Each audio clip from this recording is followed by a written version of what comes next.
चलो 4 मशहूर इमाम के नाम बताओ। नंबर 1 इमाम अबू हनीफा रहमतुल्लाहि अलैह। नंबर 2 इमाम शाफी रहमतुल्लाहि अलैह। नंबर 3 इमाम मालिक रहमतुल्लाहि अलैह।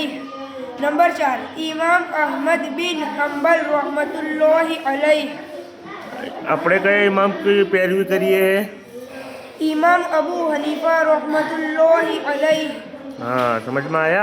આપણે किसके मसलक पर? इमाम अबू हनीफा के रहमतुल्लाह अलैह के मसलक पर। समझ में आया।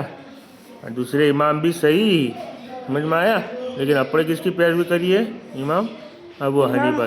आ 4 भी ही, समझ में आया। आ 4 भी मोटे इमाम ही, समझ में आया। आ 3 इमाम शाफी, इमाम मालिक, इमाम अहमद बिन हम्बल, ये भी इनको भी खोटा नहीं कह सकते। समझ में आया। इनको भी खोटा नहीं कह सकते। समझ में आया। खोटे नहीं। आ भी अपने मसलक पर बराबर ही, बधे अपने मसलक पर बराबर ही। समझ में आया। चलो।